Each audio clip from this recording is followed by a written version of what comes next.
అందరికీ నమస్కారం. నిత్య జీవితం 360 డిగ్రీస్ యూట్యూబ్ ఛానల్కు స్వాగతం. మన జీవితంలో పని చేయకుండా ఉండలేం, కానీ పని చేస్తూ ఆందోళన లేకుండా ఎలా ఉండాలి, ఫలితం గురించి భయం లేకుండా ఎలా జీవించాలి అనే ప్రశ్నలకు అద్భుతమైన సమాధానం ఇస్తుంది భగవద్గీతలోని 4వ అధ్యాయం జ్ఞాన కర్మ సన్యాస యోగం.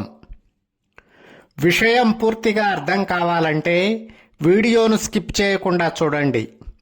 భగవద్గీతలోని మిగిలిన అధ్యాయాల కోసం నిత్య జీవితం 360 డిగ్రీస్ యూట్యూబ్ ఛానల్ను సబ్స్క్రైబ్ చేయండి.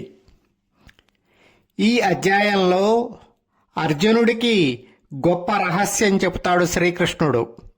ఆ రహస్యం ఏమంటే, నిరంతరం పనిచేయాలి, కానీ పనికి బానిస కాకూడదు. కష్టపడాలి, కానీ ఆందోళన పడకూడదు. ఇదే ఈ అధ్యాయం ప్రధాన సందేశం.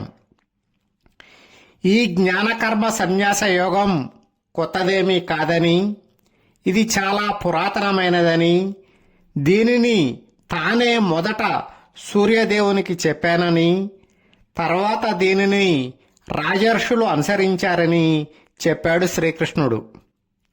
మంచి జీవితం గడపడానికి అవసరమైన సూత్రాలు యుగాలు గడిచినా మారవని, అనేక యుగాల ముందు తానే చెప్పిన అంశాలను ఇప్పుడు తిరిగి మళ్లీ నీకు బోధిస్తున్నాను అని చెప్తాడు కృష్ణుడు. నువ్వు ఇప్పుడు ఉన్నావు, అప్పుడు అంటే కొన్ని యుగాల క్రితం నువ్వెలా బోధించావు అని ప్రశ్నించాడు అర్జునుడు. అప్పుడు శ్రీకృష్ణుడు ప్రసిద్ధమైన యదా యదా హి ధర్మస్య అనే శ్లోకం చెప్తాడు.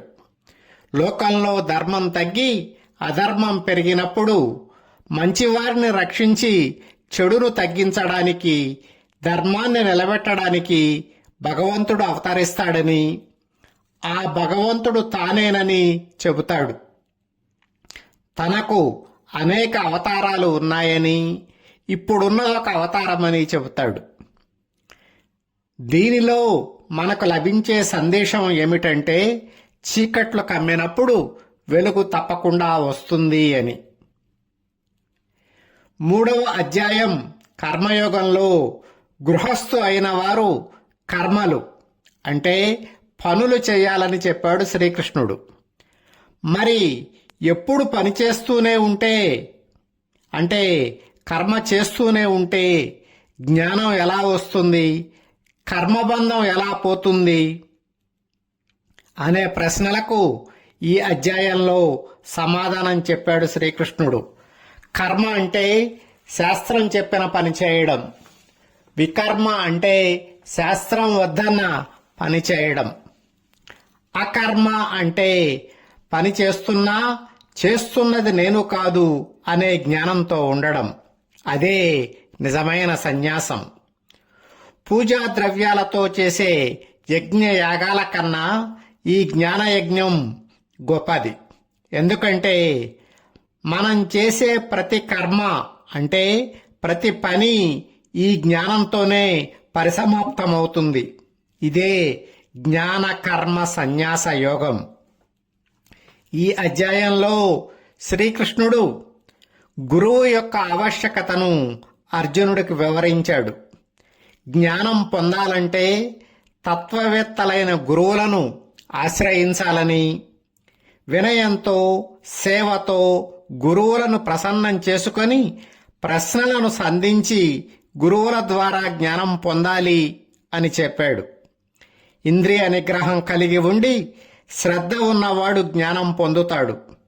నిరంతరం శంకలతో సంశయాలతో ఉన్నవాడు చెడిపోతాడు అని కూడా విడమర్చి చెప్పాడు శ్రీకృష్ణుడు.